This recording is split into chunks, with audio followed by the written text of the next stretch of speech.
आज की इस प्रेस कॉन्फ्रेंस में आप सबकी प्रेस के साथियों का स्वागत है। आपका शुक्रिया कि आज आप हमारे बुलाने पे यहाँ आए। मेरे साथ प्रदेश कांग्रेस कमेटी के जनरल सेक्रेटरी और डीडीसी इम्तियाज अहमद खालिद साहब भी इस प्रेस कॉन्फ्रेंस में साथ थे और हमारे गुलाब बेगम साहब। आज जो हमारी प्रेस कॉन्फ्रेंस का मौजू है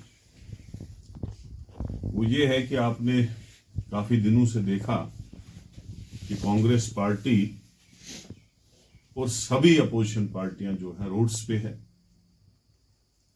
क्योंकि हमारे गृह मंत्री श्री अमित शाह जी ने जो बाबा राव अंबेडकर जी के खिलाफ, उनकी शान के खिलाफ गुस्ताखी की और ऐसे लफ्ज बोले कि जिससे पूरा दलित समाज और सारी अपोजिशन पार्टीज पूरे गुस्से में हैं।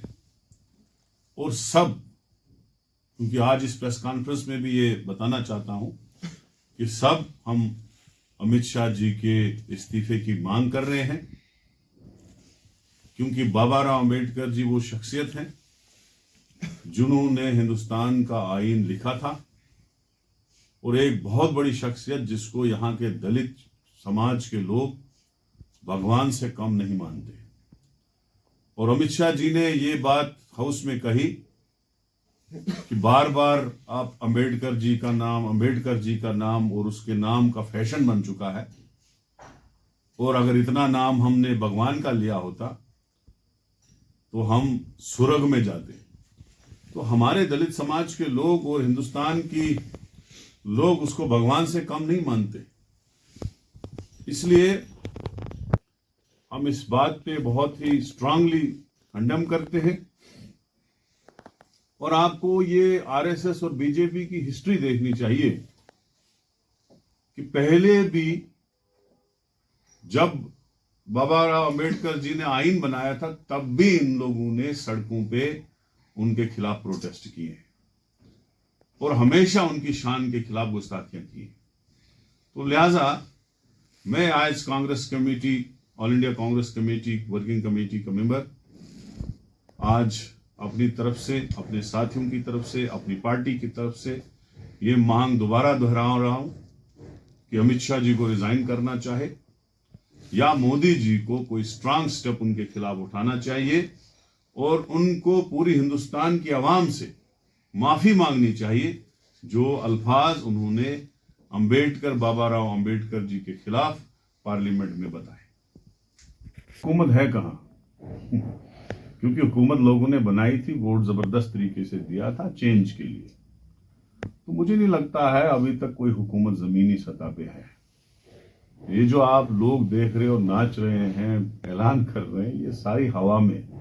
ना अभी तक इनको कोई पावर है, ना इनके पास कोई फंड्स है, ना इनकी कैबिनेट मीटिंग का कोई डिसीजन पास हो रहा है, ना इनका ऑर्डर कोई पास हो रहा है। अभी तक जो है बिजनेस रूल्स तक नहीं बने। तो हुकूमत है कहां? जब हुकूमत फंक्शनिंग करेगी तो कांग्रेस को लगेगा कि जो हमारे पॉइंट्स हैं, हमारा मैनिफेस्टो है, उसमें कोई बात रही तो हम उस पर बात करेंगे।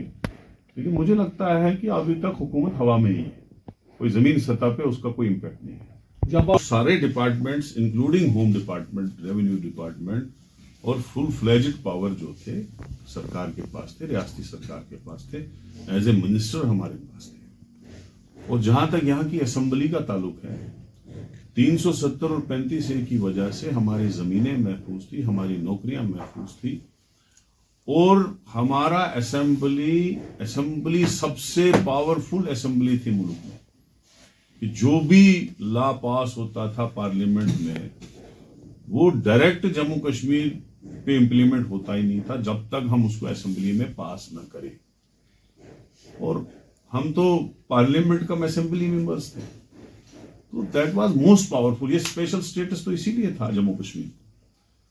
तो जितनी पावरफुल जम्मू कश्मीर की रियासत थी, उतनी कमजोर रियासत बीजेपी ने इसको बना दी।